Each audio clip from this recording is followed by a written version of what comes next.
आज मैं आपको बताऊंगा कैसे मेरी वजह से ब्रह्मपुत्र नदी का रंग लाल हो जाता है, कैसे मेरे अंदर रखा हुआ सफेद कपड़ा लाल हो जाता है। साथ ये भी बताऊंगा कि क्यों मेरे यहाँ प्रसाद में रक्त से लगी हुई रुई दी जाती है। ऐसे ही कई रहस्यों को मैं अपने अंदर समेटे हुए हूँ, जिन सभी से आज पर्दा उठने वाला है।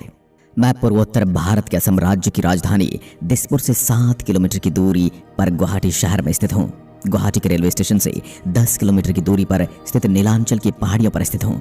गुवाहाटी को पूर्वोत्तर भारत का प्रवेश द्वार कहा जाता है। मैं ब्रह्मपुत्र नदी के किनारे स्थित हूँ, जो कि प्राकृतिक छटा से ओतप्रोत है। चलिए अब मैं आपको बताता हूँ कि मेरा निर्माण कब हुआ था और साथ ही मेरे इतिहास से भी आपको अवगत कराता हूँ। मेरा निर्माण 1565 ईस्वी में हुआ था, लेकिन भारत के हर मंदिरों की तरह मुस्लिम आक्रमण से मैं भी अछूता नहीं हूँ। 1498 ईस्वी में हुसैन शाह ने मुझे खंडहर में बदल दिया था। इसमें यह विवाद भी है कि मुझको काला पहाड़ ने तोड़ा था, लेकिन काला पहाड़ का राज्यकाल 1566 से 1572 तक का है। लेकिन 1565 में मेरा पुनः जीर्णोद्धार हो चुका था। जब मुझे तोड़ा गया था तो कुछ समय बाद में मिट्टी में दब चुका था, लेकिन समय ने पलटी मारी और मां के आशीर्वाद से मेरे इस खंडहरों की खोज बिहार के कोच वंश के संस्थापक विश्व सिंह ने कर ही ली। फिर मेरे यहाँ पूजा अर्चना आरंभ की गई और भक्तों का वापस आवागमन आरंभ हो गया। काफी समय अंधेरे में दबे रहने के बाद भी मेरे को प्रकाश की ओर वापस लेने का पूरा श्रेय विश्व सिंह को जाता है। आज भी मैं जिस हालात में दिखता हूँ उसका निर्माण नार नारायण ने करवाया था। मेरा निर्माण बंगाल के इस्लामी वास्तुकला में किया गया है। मेरा निर्माण में एक रोचक तथ्य यह है कि मेरा पुनः निर्माण में वह सामग्री भी इस्तेमाल ली गई जो खंडहरों के रूप में मिली थी। चलिए अब आपको बताता हूँ कि मेरा इतिहास क्या है, आखिर क्या रहस्य है कि इस मूर्ति की बजाय एक देवी की योनि की पूजा की जाती है। मेरा इतिहास अति प्राचीन है। मेरे इतिहास का संबंध पुराणों से है। इसके पीछे एक पौराणिक कथा है। कामाख्या देवी का संबंध माता सती से है। दरअसल बात उस समय की है जब माता सती और भगवान शिव का विवाह हो चुका था, लेकिन राजा दक्ष इस विवाह से प्रसन्न नहीं थे। वहीं एक बार राजा दक्ष ने एक यज्ञ का आयोजन किया, जिसमें उन्होंने अपने पुत्र के पति भगवान शिव को आमंत्रित नहीं किया। सती इस बात से काफी क्रोधित हो गई और फिर बिना बुलाए ही अपने पिता के घर चली गई। इसके बाद राजा दक्ष ने उनका और उनके पति का काफी तिरस्कार किया। अपने पिता द्वारा अपने पति का अपमान सती से सहा नहीं गया और फिर उन्होंने हवन कुंड में कूदकर आत्मदाह कर लिया। जिसके बाद भगवान शंकर काफी क्रोधित हो गए और अपने पति सती के शव को लेकर तांडव करने लगे। वह माता सती के मोह में दुखी हो जाते हैं और कैलाश चले जाते हैं। तब उन्हें रोकने के लिए भगवान विष्णु अपने सुदर्शन चक्र को छोड़ते हैं और भगवान विष्णु के सुदर्शन चक्र से माता सती के 51 टुकड़े हो जाते हैं। वहीं ये टुकड़े जहां जहां गिरे उन्हें आज शक्तिपीठ कहा जाता है। ऐसा माना जाता है कि इन टुकड़ों में माता सती की योनि और गर्भ भाग असम के नीलांचल पर्वत पर गिरा था, जिससे कामाख्या महापीठ की स्थापना हुई थी। इस वजह से मुझे कामाख्या माता मंदिर के नाम से जाना जाता है। वहीं इसके पीछे ये भी मान्यता जुड़ी हुई है कि देवी की योनि भाग की वजह से यह माता रजस्वला होती है, यानी कि मासिक धर्म होता है। वहीं यह माता के सभी शक्ति पीठों में से सबसे प्रमुख माना जाता है, जिसमें आज हजारों लोगों की आस्था जुड़ी हुई है।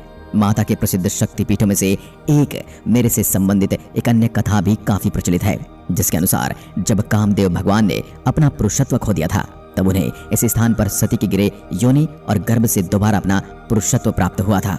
एक तरफ जहां पूरे देश में महिलाओं के मासिक धर्म को अछूत एवं अपवित्र माना जाता है, वहीं दूसरी तरफ मासिक धर्म के दौरान कामाख्या देवी को सबसे ज्यादा पवित्र माना जाता है। वहीं सभी शक्तिपीठों में से एक प्रमुख कामाख्या देवी मंदिर में ये कथा भी प्रचलित है कि यहाँ पर माता का योनि भाग गिरा था, जिसकी वजह से यहाँ पर माता 3 दिनों के लिए रजस्वला यानी मासिक धर्म में होती हैं। अब मैं मुझसे जुड़े उन रहस्यों के बारे में बताऊंगा जिनका आप काफी देर से प्रतीक्षा कर रहे हैं। अगर आप कभी पूर्वी भारत में यात्रा करने आए तो एक बार यहाँ जरूर आएं, जहाँ की तांत्रिक विद्या बड़ी ही कारगर है। लोग कर्म कांड या कर्म सिद्धि करने के लिए यहाँ अनेक इच्छाएं लेकर आते हैं। मेरे यहाँ जो भी श्रद्धालु भक्त आते हैं उनको प्रसाद के रूप में एक वस्त्र दिया जाता है। इस वस्त्र को अंबुवाची वस्त्र कहा जाता है। इसके पीछे का रहस्य है कि महीने में 3 दिन के लिए कामाख्या देवी को रजस्वला होता है, जिसके चलते उनके पास एक सफेद कपड़ा बिछा दिया जाता है। 3 दिनों के बाद जब मंदिर के पट खोले जाते हैं तो वह कपड़ा लाल रंग की अवस्था में मिलता है। इस कपड़े को भक्तों में प्रसाद के रूप में वितरित किया जाता है। मेरे यहाँ जून के महीने में मेला लगता है। इस मेले को अंबुवाची के नाम से जाना जाता है। इस मेले को तांत्रिक प्रजनन और अमेठी के नाम से जाना जाता है। इस मेले के दौरान 4 दिन के लिए मंदिर के पट बंद रहते हैं। दरअसल इन 4 दिनों के लिए माता विश्राम करती है, क्योंकि ऐसा माना जाता है कि देवी पारंपरिक महिलाओं के मासिक धर्म की तरह 4 दिन तक विश्राम करती है। इस मेले के दौरान पास में बहने वाली ब्रह्मपुत्र नदी का पानी लाल हो जाता है।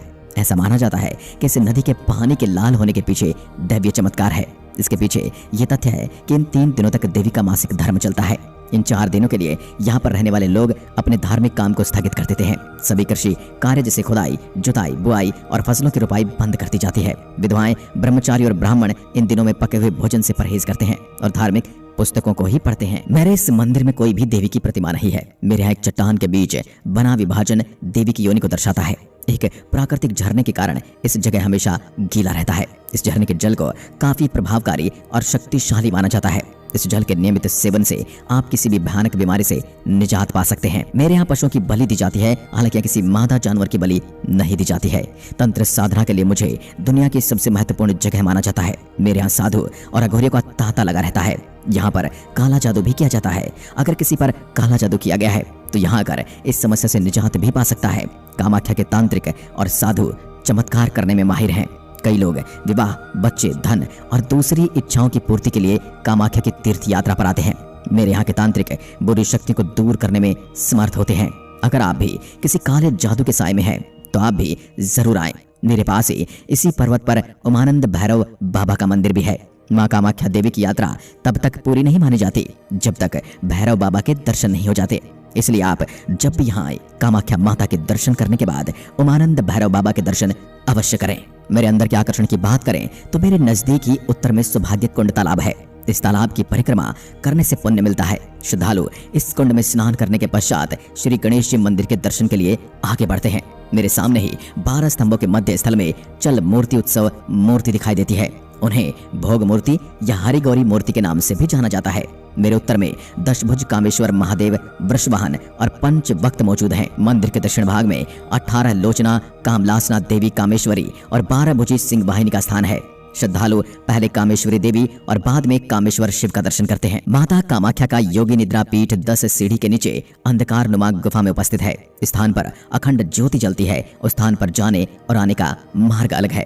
मेरे यहाँ पूजा के समय की बात करूँ तो हर रोज सुबह 5 बजे माता कामाख्या देवी को स्नान कराते हैं। स्नान करने के पश्चात 6 बजे नित्य पूजा की जाती है। बाद में सवेरे 8 से मेरे द्वारा हमारे श्रद्धालुओं के लिए द्वार खोले जाते हैं, लेकिन दोपहर को 1 बजे से द्वार बंद करके माता भोग चढ़ाया जाता है। वह प्रसाद यात्रियों और श्रद्धालुओं में बांट दिया जाता है। 2:30 बजे से मेरे द्वार फिर से दर्शन के लिए खोल दिए जाते हैं। वह शाम को 7:30 बजे से माता की आरती की जाती है। बाद में मंदिर के कपाट बंद कर दिए जाते हैं। अब आपको अंत में बताता हूँ कि आप माता के दर्शन के लिए मेरे तक कैसे पहुँच सकते हैं। अगर आप कामाख्या शक्तिपीठ आना चाहते हैं और अपने रेलवे मार्ग की पसंदगी की है तो आपको ज्ञात करा दूं, कामाख्या देवालय के सबसे नजदीक कामाख्या रेलवे स्टेशन शहर का सबसे बड़ा स्टेशन है। वैसे तो गुवाहाटी स्टेशन देश के सभी प्रमुख शहरों से जुड़ा हुआ है और वहां से कई ट्रेनें दौड़ी आती हैं। वहां उतरकर आप स्थानीय बस या सिटी सेंटर टैक्सी से कामाख्या देवी मंदिर बहुत ही आसानी से पहुंच सकते हैं। अगर आपने हवाई मार्ग की पसंदगी की है तो गुवाहाटी अंतर्राष्ट्रीय हवाई अड्डा मेरा